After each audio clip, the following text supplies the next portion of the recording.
One of the things you need to remember when you're on a cross-country race is that you're an ambassador for your team, for your school, and for the Solar Car Challenge. And sometimes that's a really difficult thing to do because as you have a blowout and you're on the side of the road and you're trying to fix it, all of a sudden you're going to find 4 or 5 cars stop, people coming over and talking to you, and while you're trying to change a tire, they're trying to ask you, where do you put the gas in this thing? They ask you stupid stuff. So you need to keep that in mind. You are creating an image about yourself. One of the things I found about the Solar Car Challenge is that it's working for you, but it also works for everybody who gets a chance to see what you're doing. And I have to give you an example, as I was using it last night. We were doing a cross-country race. We were coming into a town in southern Indiana, and it was a nice field. We had the cars come out on the field there. There must have been maybe a couple of thousand people waiting to greet us and see the solar cars. And when the students were getting out of the solar cars, the little kids were running up to them and touching the drivers. If any of y'all have seen Close Encounters with the Third Kind, you know, when they take Richard Dreyfuss into the spaceship, the little aliens go and take the kid and touch him and all that kind of thing, you know, representing the acceptance of that person. So I went up to one of these little kids. I said, how old are you? He said, he's 10. I said, why are you doing this? And the young man turned around and looked at me with a gleam in his eye, and he said, because these are astronauts. And I know it sounds funny, but for them, what they were doing was creating a dream in their minds. And so when you drive cross country, you're creating dreams in the minds of these kids to do more. So you're sort of an ambassador that way. I recommend that you designate one of your team members to be your public relations officer. Somebody's going to run an interception between that person coming over to you and you working on the car. Makes a huge amount of difference. That way you're not turning a tire tool while somebody's asking you a question. Have somebody be the spokesperson. You start and end the day with your race judge. You can't get into your car in the days because there'll be an impound. But at 6:30 you can reach your car, get into it, but you can't do it without your judge. Don't forget that when you're on a cross-country race, you've got to always have a judge. Where did this come from? Years ago, we had a team that went off with their car for 2 hours. No judge. So we don't know whether the batteries are changed or anything along that line. Make sure that you're going to take care of your judge, and you're responsible for the judge's well-being. Most of you will be having your breakfast in the hotel you're staying, and we'll have dinners in the evening. But during that lunchtime, you need to take care of the judge. Whatever you're eating, if it's a peanut butter and jelly sandwich, give it to the judge. If you're having a steak, give it to the judge. Nothing special. They're not entitled to anything special. Just whatever you're doing, that's what they need to do. Treat your judge with respect. Designate one of your team members to be the coordinator. When the judge is trying to find out information, he doesn't want to ask the whole team. He doesn't want to get 5 answers. He wants one answer from somebody. Or if your team wants to communicate with the race officials, then have that one person be the coordinator to make that comment to the judge. Important thing. So you've got somebody representing your public relations and somebody representing your team to the judge. Keep your judge informed about what you're going to do. Likely better to ask before you do something. Judges don't tell you, hey, you're getting ready to make a mistake. If you make a mistake, they will tell you you've gotten a penalty. The penalty won't be assessed at that time. It'll be determined by a group of the judges later on in the evening, but they don't want you to repeat the mistake again. Talk to your judge. You can ask them different information. Speaking about that, the judge is not going to tell you when you're off the race course. That's your responsibility. Things to remember, be on time. On these cross-country races, we have an 8 o'clock meeting. If you are not there, you're going to get a penalty for that because that's our last chance to share with you what's going to happen that day. may have sent out some kind of advanced team to look at some road areas. We want to communicate that with you. But if you're not there for that 8 o'clock Teams meeting, then you've got a problem. Be ready in your starting lineup. Be on time for meals. That's really important.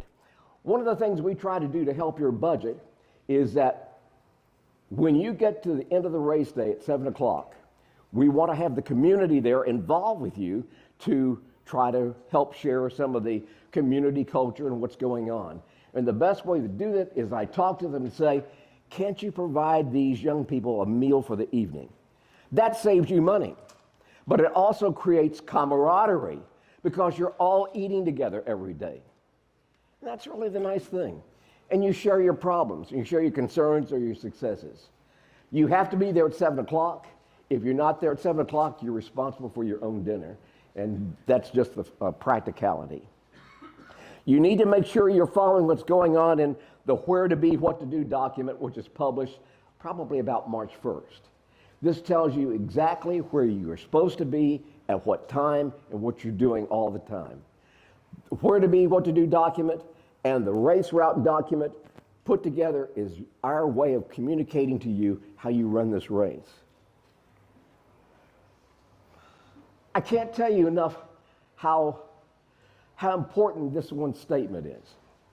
During the course of a race, we get tired, we get frustrated, things go wrong, you're kicking your car, you're saying nasty things, or, hey, that's a crummy looking courthouse. And that was said on a race. The county judge of that courthouse was standing behind those kids who said it. We were disinvited to come to that county again because of lack of respect. It was a real shame. Brenda Carter was her county.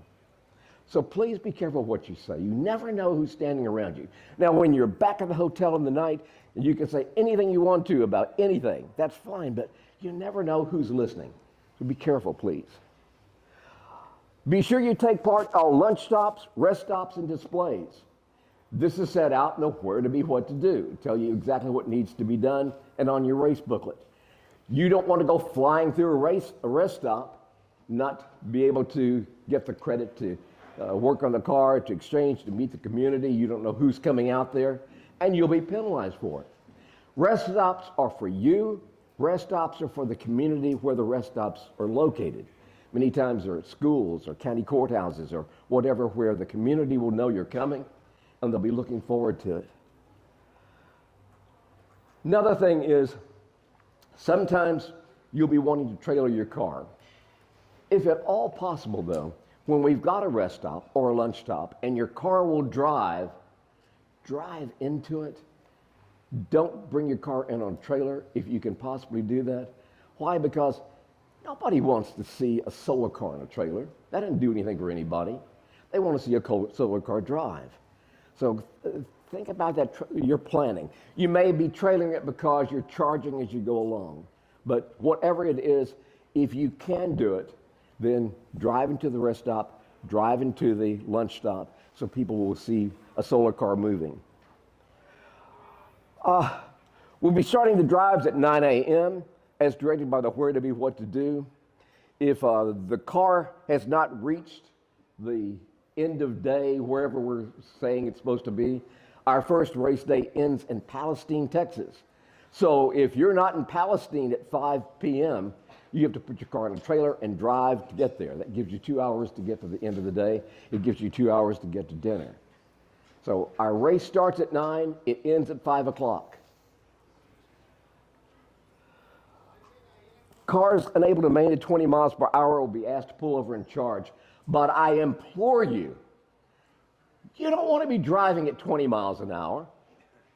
Listen, if you do, you're going to be getting the great sign of the American Eagle thrown at you over and over and over again by the cars that are passing you. So don't do that. You should be driving 30 miles an hour, 35 miles an hour. Gear your car that way. 20 miles an hour and you will be unloved. So it's something to consider. Teams should be aware of traffic building up behind them. If you have 4 more cars behind you, then you must pull off and give them a chance to pass. That reduces tension It also relieves the pressure on you, and they'll be courteous that you are taking advantage of that. And in Texas, you can do that. In Texas, you can drive on the shoulders of the road. The primary chase vehicle must always stay with the solar car. Fail to do this will endanger the solar car and driver. It's crucial that teams closely monitor their driving through intersections. This is a good example of how you should be driving your car. If you notice, you've got an ample room here in case a car wants to come in there. But your primary chase car and your solar car are really a team. They have to always stay together because they protect you. They protect the solar car. The primary chase car is where the judge sits. The judge is sitting in the shotgun seat, always has his eye on what's happening in front of them, always able to help provide safety tips to the driver of that first chase car. That can't happen if your chase car is cut off in some other way. And we can get to this when looking at this. We're getting ready to do a turn, and you see the car is getting ready to go by there. Your first chase car must stay with him. When you reach an intersection, you want to make sure that that solar car and first chase car can go together. If the first chase car stops at a red light and the solar car has gone ahead, then you create danger. You create a risk that somebody's going to come up behind that solar car. So if you think you're not going to be able to pass through that intersection, then solar car, stop so that your first chase car will stop. And this is where your lead car, the one in advance, is going to be able to be a big help. The lead car, when you're going through a community, is watching the stoplights. They're the ones who should be making the determination, are we going to go through it or are we not? But if you find yourself in that first car, the lead car goes through the light, and you don't think you can make it, solar car, stop so you don't lose your chase car. I promise you, I will give you a penalty if that separation occurs because of the risk upon you. So don't do that. Only one vehicle trailer can be a part of the convoy here. You can have a second trailer, but it needs to be separated out because when you're having people pass you, if there's this trailer after trailer after trailer, then you create a risk to slowing down the traffic and again creating the ire from the people who are there. Make sure that you've got the proper warning lights. This was mentioned earlier. We require eco lights. They're not inexpensive. You've got to plan your budget accordingly. People will ask me, can we substitute something else? No, we will not allow that. Each of the two chase cars has to have 4 of these lights on it. And we do this because we want to give people warning that you are there. We want them to be aware. Yeah, we have these big signs that says, solar car ahead, that you're putting on the back of these chase vehicles. But you need something that's going to stand out and let them know that this is happening, and those lights will tell them. They're the eco lights, as mentioned in the rules. When you're doing this event, student conduct plays a major part in what's going on. And this is not only what happens when you're standing around in crowds, but also when you get back to the hotel. I will never forget when I got a phone call in the middle of the night from the manager of a hotel in Palestine, Texas, years ago. And he said, I want you to see some video. And I said, what? And I got shown the video of kids going in and out of other kids' rooms. And it wasn't the most wholesome type of thing. So don't do that. The responsibility for what happens with your team is on the advisor, your school representative, whoever's there. But at the same time, you want to make sure that you're representing your team in a wholesome way. I say that because of just what the manager told me that night.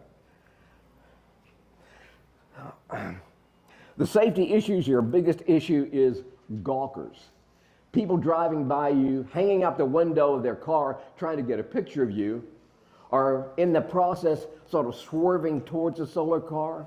You've got to be careful about that. You've got to drive defensively. It's crucial.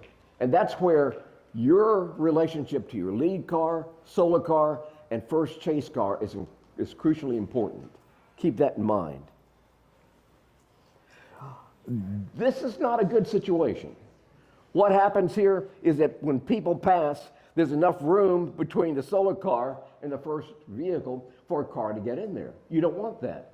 You want them to pass so that they'll pass at least the solo car. Always keep your first chase car and the solo car together. You don't create a danger.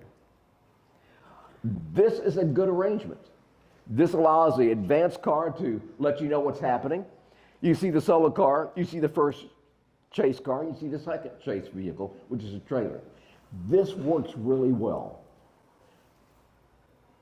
Another alternative is put your trailer as your advanced car. That way, if you have a problem, all they have to do is pull off the side of the road, lower the back, and you can load the car into it directly. If there's a problem here, the trailer has to come up to the front of the convoy. But that's your choice. But this is ideal. Having space there between the solo car and the lead car does give an opportunity for cars to pass without putting anybody, it reduces the risk. You want to continue to monitor your drivers. We always talk about this when you're at the speedway. You've got that intense heat, but that heat is still there on the road. You're going to be having some situations where they need to be sharp, drivers need to be sharp. And the closed track race, it's a continuous expected activity of what's happening. On a cross country, so many different things can happen that your driver needs to be sharp, monitor to them to know that they know what's going on. And all race participants must wear a full brim hat, not a cowboy hat, not probably a cowboy hat you wear, but not a baseball cap. It must cover your ears. And your driver needs to have a hat available to them so that when they get out of the car, they can put on their hat. Closed-toed shoes too. One of the things that happens is that as you get going in the race and stress becomes more extreme, you need to think about maintaining civility between the judge and the team. And it's a responsibility of the advisor or the school representative to make the ultimate decisions about what's going on. But whatever you do, please expect that the judge is going to make some comments to you, maybe offer some advice, make some recommendations. You're expected to follow those recommendations unless you think it's a problem, and then you get on the phone and ask me, and we'll be able to sort it out. But just civil courtesy with what's going on.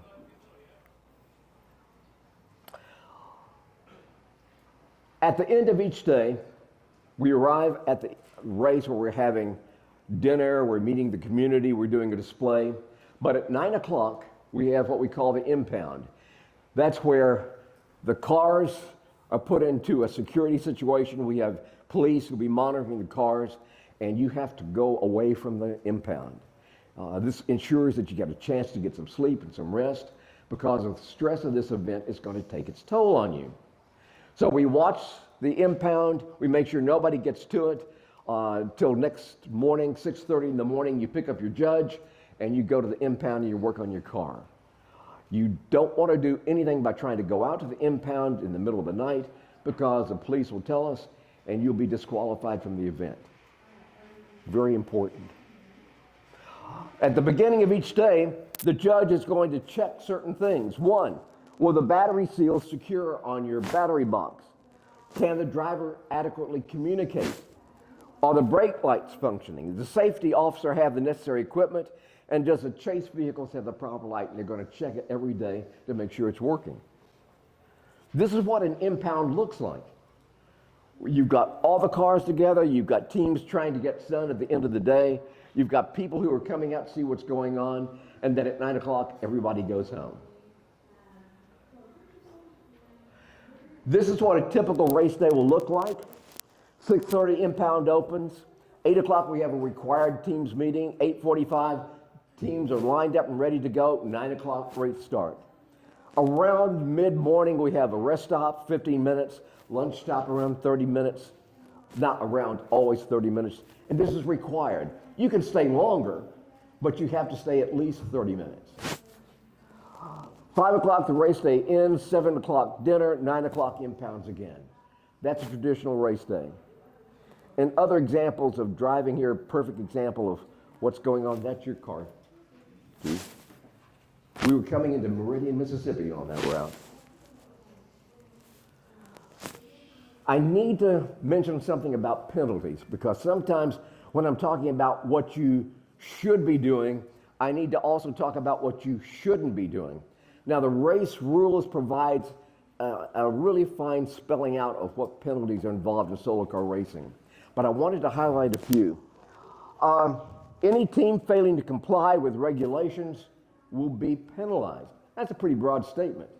But for instance, if you don't make the lunch stop and you don't stop there and you just breeze on through, you're going to get a penalty because it says you're supposed to stop the race stop there. Penalties are going to be posted 12 o'clock by the next day unless it's the last day of the race, and then they're posted on a more timely basis. The reason why they're posted is so that if you disagree with the penalty, you have the right to protest that penalty. You have to come up with a written statement of why you think you were right and the judge was wrong. You have to give us $50 to show that you've got money in the pot there. That evening we'll have a meeting of the protest committee. You'll come before the protest committee. We'll hear what's going on. If you win, you get your $50 back. If you don't win, well, the judges get coffee.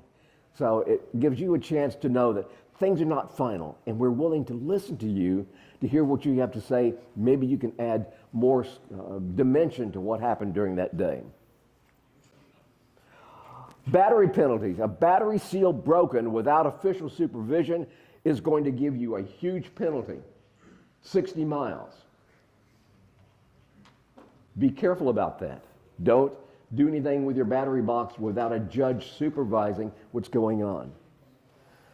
Charging. Any team using alternative means to charge their solar car batteries will be severely penalized. You don't want to ever have a power cord come out of your solar car. Somebody told us, well, okay, we're just charging our supplemental battery. But what does it look like? You know, people going by, oh, it's not a solar car, there's a power cord coming out of there. You've got to be careful about that. No power cords coming out of a solar car.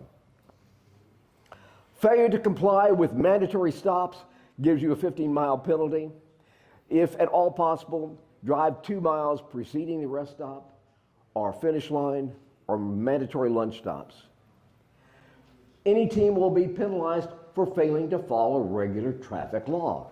That's why having drivers having experience will make a huge difference. If you run through a stop sign, yeah, that may be a cop, but you're, in effect, you've got a cop in the passenger seat of your first chase car, and he'll be giving you a penalty for running that light. Why? Because we want to make sure that you're safe and you follow that kind of thing. A moving violation will result in 5 miles to a disqualification, and any driver who commits 2 moving violations will be disqualified from driving. Failure to attend teams meeting will give you a 10-mile penalty, because that's our last chance as a race to tell you what's going to be ahead for that day. That's our way to remind you. You've got to be careful. At this particular mileage, you're going to have to turn right. If you don't, you won't go to Round Rock. You'll end up going to College Station. Now, that's great if you want to be with Texas A&M, but it won't. The rest of the race won't be with you. Conduct. An event official may assess the penalties from 2.5 miles to disqualification for improper or unsportsmanlike conduct. So if a car passes you and you're upset about it and you all do what President Trump did to that heckler, you're going to get a penalty because that's not good sportsmanlike activity. There was another car from Northwest High School that had a hula girl on the dashboard. And they were so proud of that. Overnight, that hula girl was stolen by another solar car team. Bad sportsmanship. Failure to secure is the most important solar car rule. Why? Because we're just traditionally losing stuff. I love the old bumper sticker by college teams that said, if you drive this way and you see nuts and bolts on the road, you know a solar car has gone this way. Because we're always losing something. If something falls off your car while you're traveling, that's failure to secure. And you've got to get a penalty. Why? Because it creates a risk to the people behind you. Failure to secure. He failed to secure his chain. Fell off the car. We didn't give a penalty. We felt so bad for them. But anyway, one of those things. Just to create a little enthusiasm. Maybe the most important thing that's already been said is you want to put 500 miles on your car. Anybody here who shows up the race who has not put 500 miles in the car is silly. I could say it stronger. But you need to know what's going to break. You've heard two other people before me say this, but it's crucial. You want your car to break in the school parking lot. You want your car to break somewhere where nobody's watching you. But more important for safety, if your car breaks down as you're going across a bridge and there's no way to pull off, you're going to create a severe traffic problem. You're going to have a traffic jam. Your trailer may not be able to pull up and be able to get you off that area. And you're going to have kids pushing you maybe 100 or 200 yards to get you off the bridge. You've got to be sure that your car is tested and you know what's going to work and what doesn't work. And that's all going to be based upon driving it before you get there.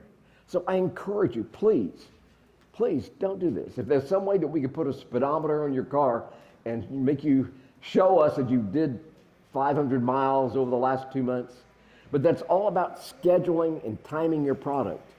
Not everybody's going to finish this car by the 1st of June, but really, June should be set up as your time to get out and race and drive. And one of the things is, most people think that this is what Texas looks like. Because in the past races, we've gone from Fort Worth out west, or from Fort Worth up north. But we're going to go to the east. And that means we're going through the mountains and piney forest of East Texas, to the hill country of Texas, and finally get out to West Texas. It doesn't always look like that. You've got to be prepared to drive like that. Now that's easy, that's going downhill. The problem is going up the other side of the hill. And the man who's going to talk to us about how to do that is Keith Reese. I'm going to pass this off to you, Keith. Thank you.